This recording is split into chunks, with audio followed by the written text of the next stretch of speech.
and it brings us to a great place. And also for that sweet time in meditation, because that's truly the anchor of who we are. So today we're going to be talking a bit about relationships, the title being A Journey of a Relationship.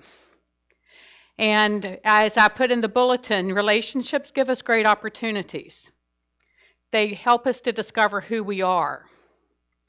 They also give us the chance to see the divinity in ourselves and others. And I know everyone here has a relationship with their mother or father.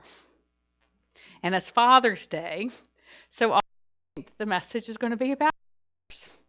And what an important thing it can be, because fathers are truly a part of all of our lives.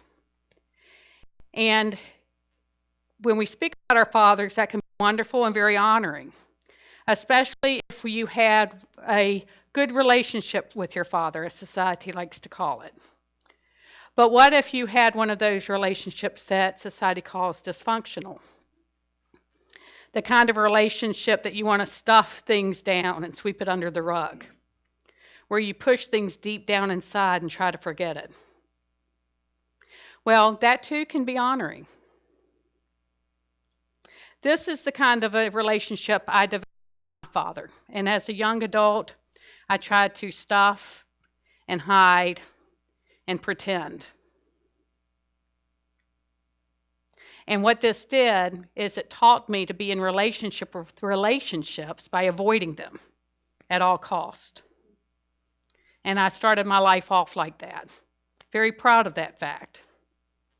But what happens is that the idea of life, the principle of life, had a different idea for me. So it nudged me and pushed me, shoved me, and with fear and pain, love and wisdom and commitment, it transformed my way of living. I turned into a beautiful way of living that opened me. And what I want to do today is to share with you some of the teachings and actions that developed my joyful relationship, my joyful journey with all relationships. There's a saying that an early mentor told me that I really took heed to. She said, for every time you point your finger out, there's 3 fingers pointing back at you. So you might stop paying attention to the external world and start paying attention to yourself. So with that simple phrase, I said, okay, I think that's a challenge that I need to pay attention to. So my journey with relationships began by not looking at these external relationships, but looking at myself. What a gift.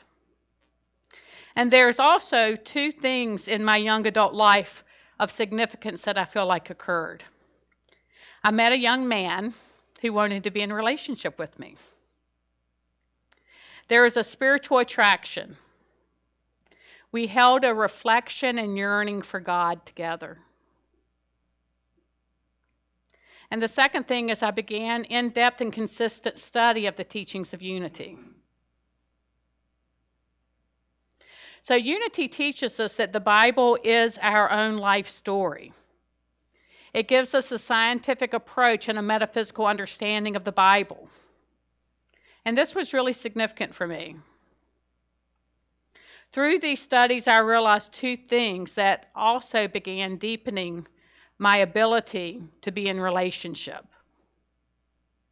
One is I recognized that my life purpose was not about all these external things, what kind of job I had, who I helped, how I did, how I looked, but it was about discovering my own divinity. And I learned that I needed to become aware of that indwelling Christ. I didn't have to get it. I already had it. But it was a process of becoming aware of it. I had to train my mind to turn inside and to be still. Wow, I had a very, very, very busy mind. I also learned that this had to be consistent, that each day you only had one day at a time. I also recognized that I had this yearning. I always felt this yearning. And so I was always seeking to feel that yearning. But I discovered that the yearning was the power of God within me, yearning me to discover my own divinity. I recognized it's a state of beingness that we all have. And Unity taught me to nurture this spiritual idea of the indwelling Christ, to treat it as if it was a child, to nourish it. And one of the best ways to nourish it was through prayer and meditation. And those are the cornerstones of Unity teachings. So Emmett Fox, who was a great teacher of mine also, references the Ten Commandments and the Sermon on the Mount as key sections of the Bible. He states the Ten Commandments are important because they teach us the laws of life. And it's only when we understand the laws of life that we become masters of our own conditions. This gave me a whole new perspective on the Ten Commandments. Not that they were old, ancient rules, but that they were very practical, alive, dynamic teachings in my own life. One thing that was of significance is that the Ten Commandments are found in the book of Exodus. And the meaning of Exodus is to exit, to let go of, to release.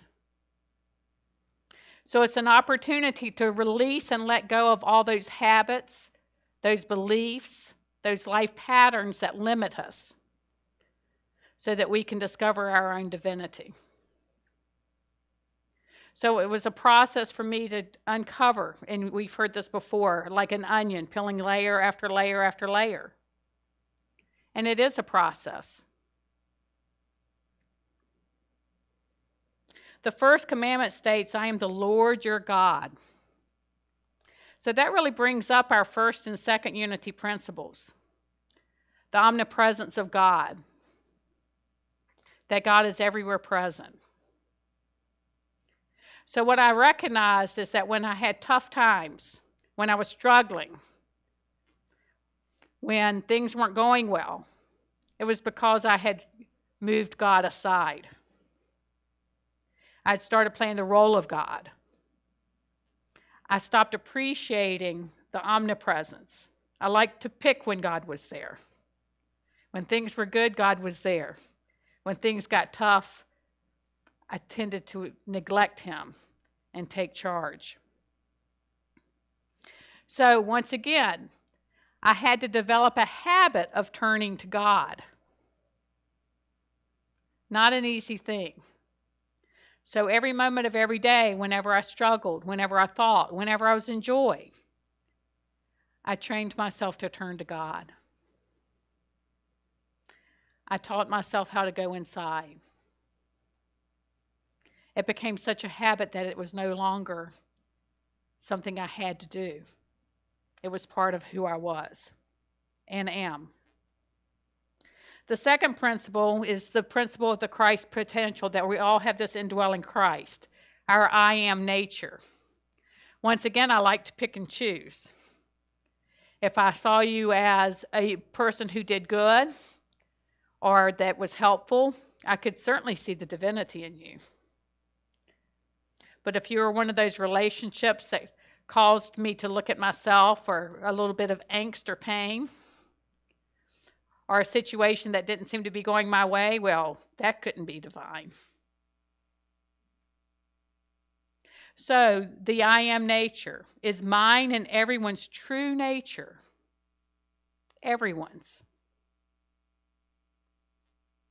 And so I started to be able to see the divinity in folks and live in the solution instead of seeing the struggle and the differences.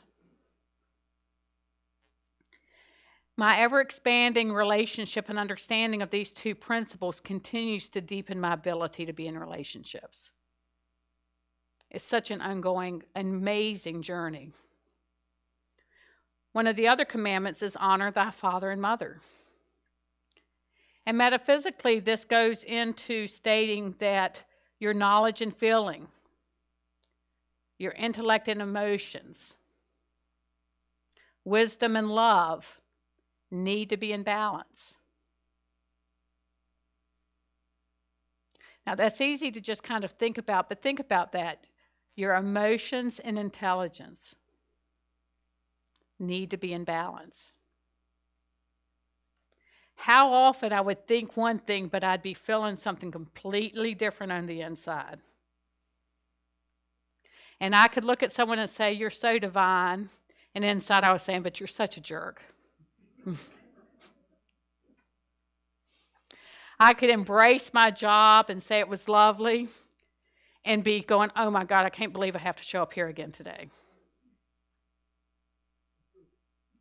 So once again, it became a habitual habit that I really needed to pay attention to those thoughts and emotions. And to recognize where my feelings were and where my thoughts were. And not to deny them, but to work on them. And to truly say God is everywhere. And all is divine. Until I started seeing it and feeling it and understanding it. You see, the transformation is an experience. It's not just a learning. So there was a lot of experiential work going on. And I was also drawn to the Sermon on the Mount and the Beatitudes. Now, I'm not going to go through all those Beatitudes. That could take us a whole year. They're so wonderful and rich. But one that really stood out for me at this early part of working with relationships are, blessed are the meek, for they shall inherit the earth. And I realized and recognized that meekness is an ability to have an open mind. It's developing my faith to the point that I knew that God's will was one of joy, bliss, peace, and that urging that I felt was for my greater good as well as everyone else's. And that my life could be bigger than anything I ever expected. Now, I don't know about y'all, but that was pretty scary for me at first because I kind of liked my limited, contracted way of being. It felt a little safe for me. And to step into the freedom and the truth of the divinity, I took step by step to get there, and I continue to. And what I realized is that through this mental attitude, I could control and live a spirit-based life that interacted with my external world and relationships. It wasn't control to manipulate or control to change, but by living from this spiritual base, my whole world changed. And it wasn't that all of the external things changed, but the things that were right for me were attracted to me. The relationships that were best for me came to me. The relationships that weren't good for me came to me too, but I knew how to deal with them. And also knew how to see the divinity in that. So there was this big transformative change. So this realization and this change of my mental attitude was very pivotal for me. And I think the key point for that is that I became more realized and my mental attitude was changing. And then I love the Lord's Prayer. And it was a gift that was part of the service today. And one of the parts of the Lord's Prayer is it instructs us how to live our life. Forgiveness. Forgive us our trespasses as we forgive those who trespass against us. That's not lip service, that's an action. And so I worked on forgiveness and forgiving every small thing, everything. Now, I know, and I mentioned my father, there was some forgiveness work to do there. There was some healing work to do. And I remember There was this point that I was sitting in my home, and I saw my father as the divine human being that he is, with all of his personality flaws, and with all the actions that I didn't understand. But more than that, I saw the divinity. And that's when I knew I had done my forgiveness work, and that I could do that unconditional love. So my relationship with my father went from a state of contraction and avoiding relationships to growing my wisdom and love with these teaching guideposts. Honor thy father and mother. Blessed are the meek. And forgiveness. And my transforming relationship with my father and my new perspective allowed for me to start seeing many gifts. I appreciated more of the practical teachings my father gave me. He gave me a wealth of knowledge in financial management and learning to let go. I learned how to set and keep boundaries in a loving way. I practiced forgiveness and how to clean up my side of the street and to keep the focus on me, not I'm going to forgive when they change or let them forgive first, or if only you knew. I learned to look beyond personality and action and to see and experience the divine. I practiced empathy and acceptance. I learned the beingness of relationship, which allowed me to spiritually parent and to be a spiritual wife. You know, another thing that happened this morning that I didn't know what all the music was going to be prior to. And the song we sang, how can anyone ever know? We had a son who had a pretty significant medical situation. And there was a point that he was going to have the most major procedure that he was going to go through. And before that, I sang that song to him. And it was such a tender moment. And you see, we turned completely from the external. It had nothing to do with what was going on there. And it had everything to do with loving and recognizing the soul connection and the gift of living and loving a moment at a time. See, I learned that through my father, because I learned what it felt like to be contracted, and I learned what it felt like to be expanded. And I learned how to go from living contracted to living expanded.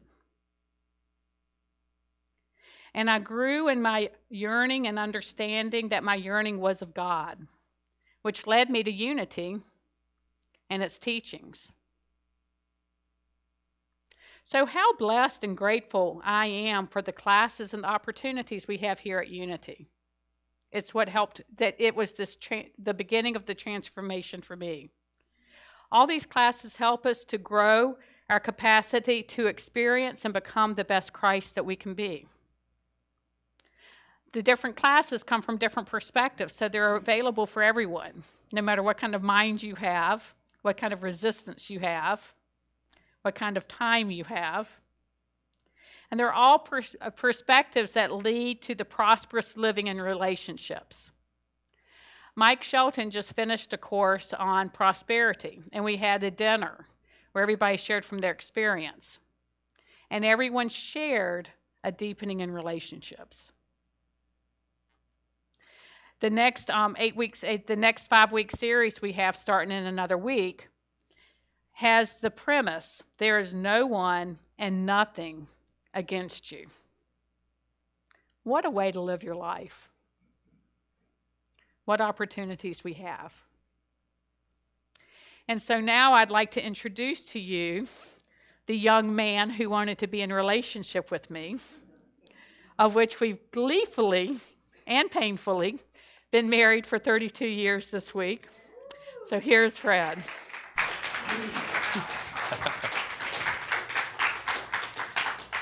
Thank you, and happy Father's Day to everyone. My relationship with my father was also very, sometimes painful, sometimes good. So I remember a movie where the guy said, there's good and there's bad, you accept it. But that is what the process was for me. My father only emotion was anger. He got to it quickly, and it kind of overwhelmed him in a way. He had been through a lot of painful experiences in his life. War had changed him. He had 2 brothers killed in battle. His parents died when he was in high school. And he didn't have a spiritual way to deal with that.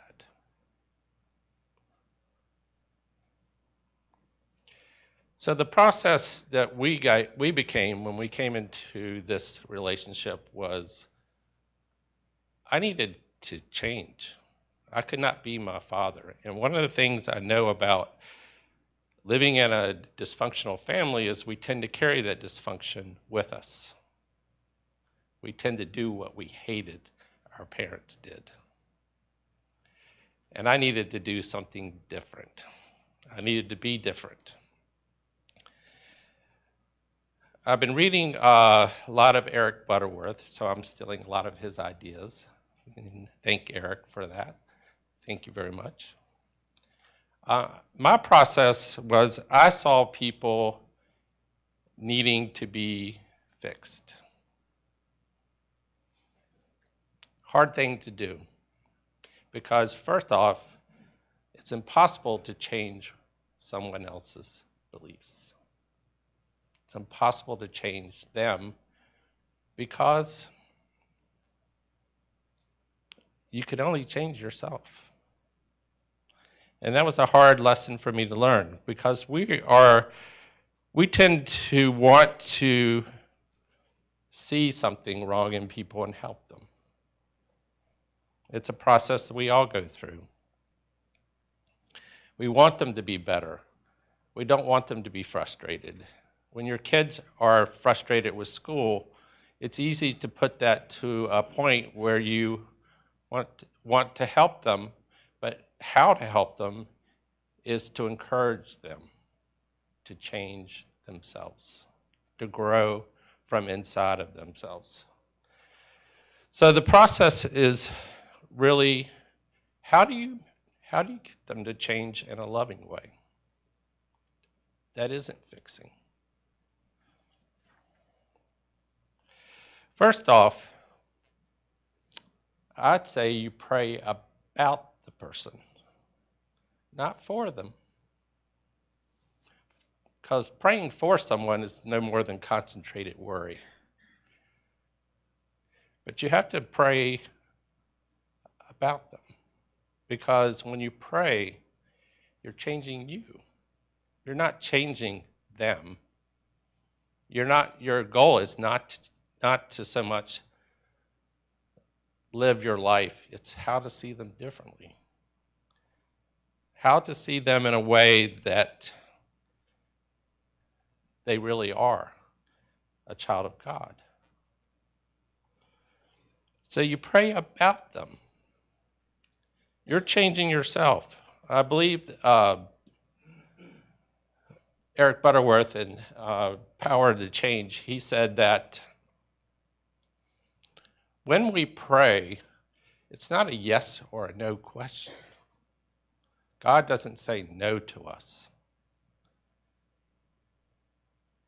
If God says no to you, it's because it's coming from your consciousness, from your old beliefs.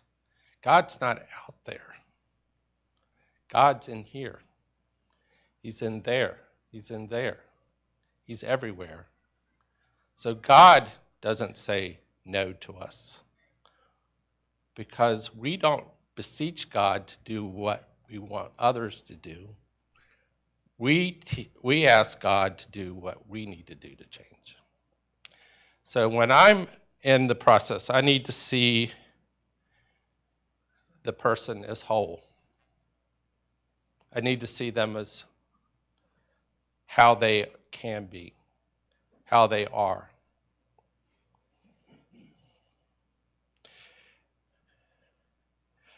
And how do we get to there?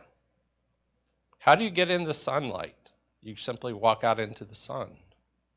How do you cut on the lights? You flip a switch. How do you get to awareness of God? You have to take the steps to do so. You have to get to that inner place in you. How long do you pray? You pray until it becomes a peaceful, loving, embracing experience with that person. You pray about it, not for them. And you pray to raise your consciousness, not theirs. It's the difference. Second, establish yourself in the divinity of the person. If your kids are in high school, and a lot of us have had high school kids, that's hard to do. We have had those experiences where they told us, oh, everybody's got that. No, they don't. Everybody does this. No, they don't. That argument always took place in our household all the time. And it's a process of letting go of that question, of that argument. I have to see them as whole in the conviction that they are divine people.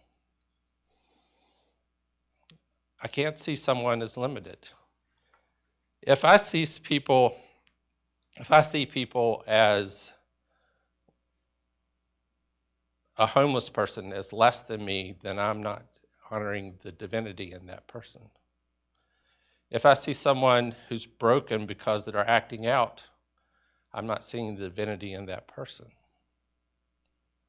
If I see my kids unable to do something, I can't think less of them. I have to think of them as being divine. And that process took a long time for me. It's not something I was taught in childhood. I was taught different people acted differently. No, they don't. I had to learn that over the process of 10 years learning, taking classes, learning about unity, being in a relationship where we both wanted to heal each other. We wanted to grow and live in this relationship by being different from what our parents had been, to live differently, to parent differently. And it's a process. It's not something that happens like I decided to cut on the light, but that's the choice you make. That's the first step. When you make that choice, becoming a better parent is the gravy that you get with doing that, changing yourself. If you act more friendly and harmonious with your kids and with your wife and with your friends, they will act that way with you. Third, if you really believe in people, you'll find it easy to bless them. Great job. I really think you're a smart person. I remember my daughter used to call me when she was a freshman at Tech, and she would always come on the phone and she would tell me, Dad, I don't think I'm smart enough to do this. And she would say that over and over again, and I would not say a word to her, I'd just listen. And then when she got through, I said, you're one of the smartest people I know. I have no doubt that you'll do well. She got the highest grade on her chemistry exam. Still didn't dissuade her belief in herself. She had to call at least 4 more times after that. But I believe that I saw her and I believed in her that she was able to do what she could do. The daughter that I had the hardest time with in growing up, because she was like me, and we don't like ourselves sometimes, was my oldest daughter. And I had to learn to live, how to raise me. A difficult task, not easy to do. But I have the greatest confidence in her now that I've ever seen in any one person. She's organized in a way that's different from most people. She's she's doing what she wants to do in life, and she's able to express herself in ways that I never could.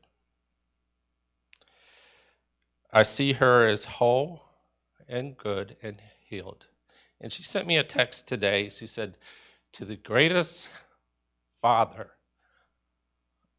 I know." Fourth, if you want to change somebody, see them as already changed. See them already where you want them to be.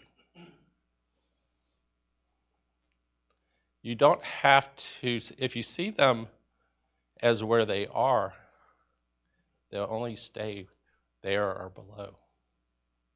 If you see them where you and treat them like they've already achieved what they're searching for, if they're already to that next level, you give them the space to grow. You don't put that emotional baggage on them.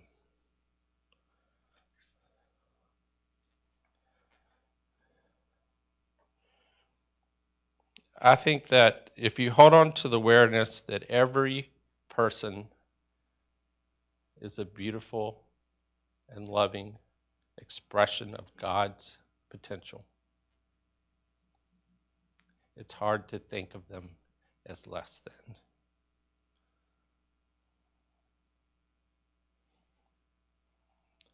The process that we go through in life, the awareness that we go through in life, is that when we treat someone that is an ex-convict or a young rebel or an alcoholic as what they are, you prevent any effective communication with that person.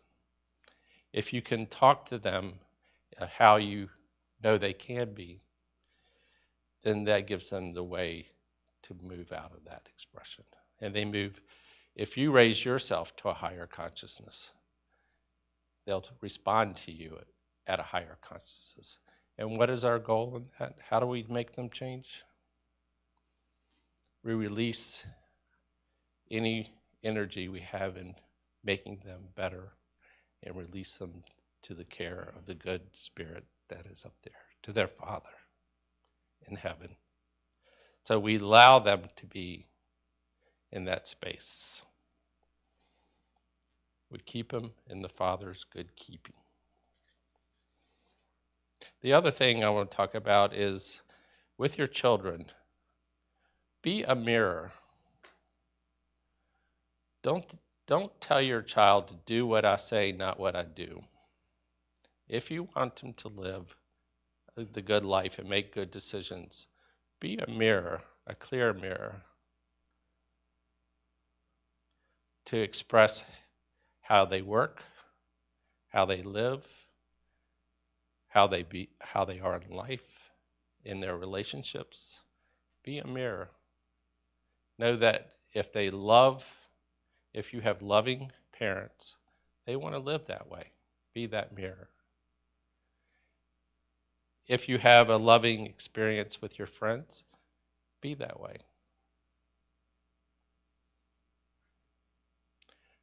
Don't fog the mirror and expect them to see it as anything that they want to do. As I said before, even when we dislike the very thing that we hated in our parents, we tend to continue to do the same thing until we decide to change. And in this life, I am so happy to expand into this joyous and loving relationship with my wife, to grow together in unity by living and being in this experience. No one could ever expect these hidden gifts of this relationship, this journey, this loving relationship to be any better than this. And I thank you. Namaste.